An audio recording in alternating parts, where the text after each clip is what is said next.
Good evening and welcome back to Sunday Evening Devotions.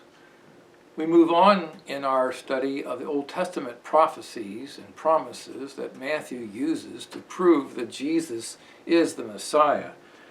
And you may remember with this story of the Magi who came from the east that they were warned by God not to return to Herod after they had visited the Christ child.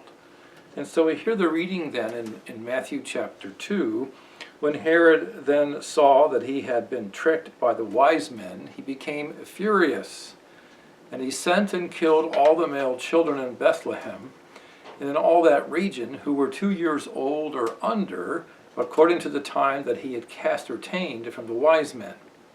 Then was fulfilled what was spoken by the prophet Jeremiah. A voice was heard in Ramah, weeping and loud lamentation, Rachel weeping for her children. She refused to be comforted because they are no more.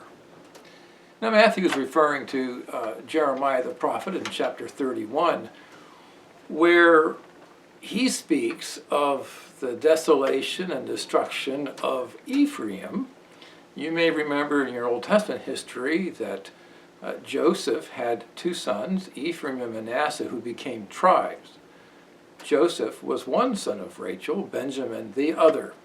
And so Rachel then weeping is a picture of, or a personification, shall we say, of Israel. Rachel the mother weeping over the loss of her children, and particularly Ephraim. Ephraim, as the leader of the house of Israel in many ways, was destroyed and taken captive and killed by the Assyrians. This is what Jeremiah is referring to in chapter 31.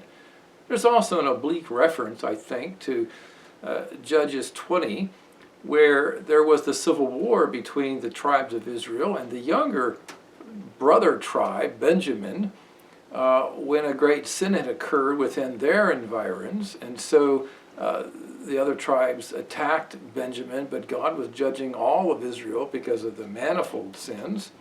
And so while Benjamin, the tribe, was largely wiped out, many men of Israel, including the tribes of Ephraim and others, were also killed. And so we find Rachel weeping over the sins of her people and over this. And so the loss of the young children in around Bethlehem is reminiscent of the devastation, destruction, the hatred of the world against God's people, and it brings to mind Jeremiah's lamentation. And again, reminding ourselves that Jesus in his own life was fulfilling the history of Israel, stepping into their place. And so his coming results in the rejection of God's people, the rejection of God, and the destruction and death.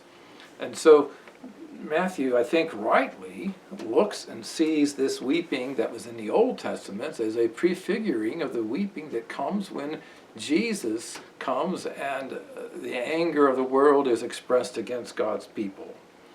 But if you look at that chapter 31 of Jeremiah, what God promises is that Ephraim will return and God will restore. And that's the great promise here, that even though there's weeping and lamentation over the killing of the future of Israel, the future is not lost. Why? Because the King has come.